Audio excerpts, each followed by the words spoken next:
Okay, kumusta? Pag-usapan natin ng isang bagay na sobrang pamilyar na sa atin. Pera sa isang click lang. Yan ang alok ng mga online lending app. Pero ang tanong, ito ba talaga ay solusyon o baka naman isa itong patibong na nag-aabang lang sa mga cellphone natin? Tara, himayin natin yan. Isipin mo to ha, biglang may emergency sa pamilya. O kaya kulang ang pambayad sa tuition.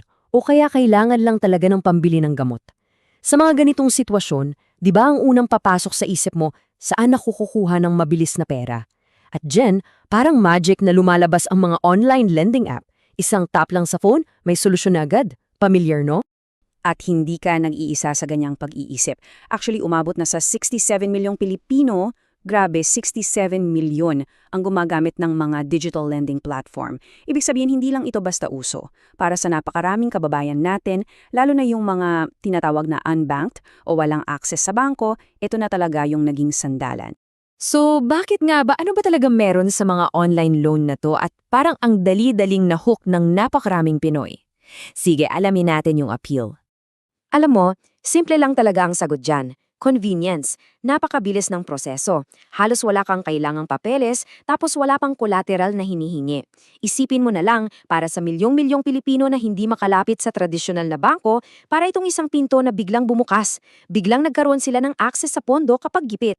At sa totoo lang, may magandang side naman talaga ito. Sabi nga ng mga financial inclusion advocates, yung digital lending malaking tulong yan para bigyan ng akses sa pautang yung mga sektor na dati di man lang mapansin ng mga bangko. Ang ganda pakinggan, di ba? Pero laging may pero at dito na nagiging medyo madilim ang kwento. Okay, so pag-usapan natin yung kabilang mukha ng barya.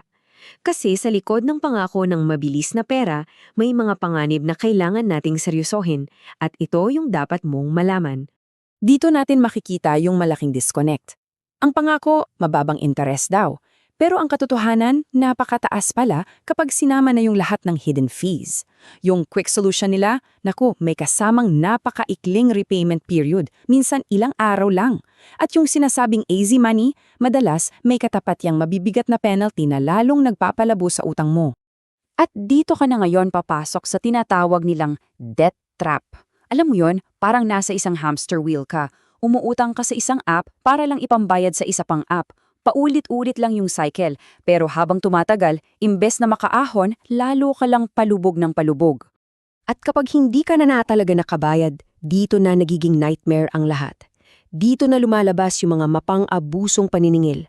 Walang tigil na tawag at text. Tatawagan pa yung mga kaibigan at pamilya mo. Ipopost ka sa social media para ipahiya. Gagamit ng mga peking legal notice para takutin ka. Grabe. Hindi na ito tungkol sa pera, di ba? Binabastos na ang pagkatao mo. At isipin mo yung epekto nito sa'yo. Una, yung data privacy mo. Wasak. Kasi hawak na nila lahat ng contacts mo, pati pictures mo. Pangalawa, yung psychological strain. Yung stress at anxiety na dulot ng walang tigil na paniningil at paninira.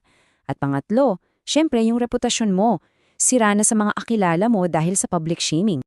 At kung iniisip nyo na baka isolated cases lang to, well, isipin niyo ulit. Mahigit 13,000 na opisyal na reklamo ang na-file sa gobyerno sa loob lang ng isang taon. Ganyan karami.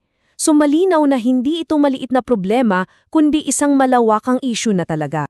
So, sa harap ng libo-libong reklamo, ano naman ang naging aksyon ng gobyerno? Umupo lang ba sila?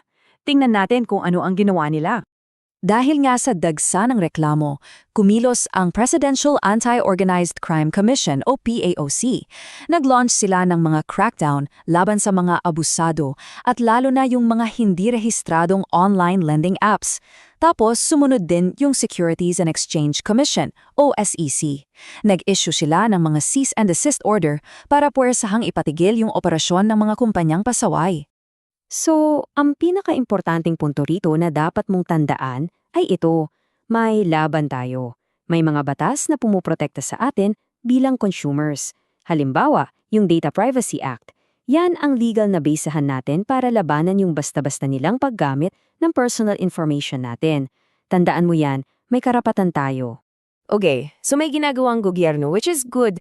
Pero at the end of the day, ang pinakamahalagang tanong pa rin ay paano mo po protektahan ang sarili mo? Yan ang dapat nating pag-usapan ngayon. May 3 simpleng hakbang lang na kailangan mong tandaan para maging mas ligtas. Una, bago ka umutang, i-verify mo muna. I-check mo sa listahan ng SEC kung legal ba yung kumpanyang yan. Pangalawa, please lang, basahin at unawain mong mabuti ang lahat ng terms and conditions, yung interes, mga fee, mga penalty, bago ka mag-agree. At pangatlo, kung nabiktima ka ng pang-aabuso, wag na wag kang matakot mag-report. Isumbong mo sa SEC, sa PAOC o sa National Privacy Commission. At tandaan mo ha, hindi lang online loans ang pagpipilian mo. Nandyan ang mga microfinance, mga kooperatiba, at mga bangko. Pero alam mo kung ano yung pinakamalupit na sandata laban sa biglaang pangangailangan? Ang pagbuo ng sarili mong emergency savings. Yan ang susi para hindi mo na kailanganing umasa sa mga mabilisang pautang na ganito. Kaya heto, balik tayo sa pinaka-tanong natin sa simula.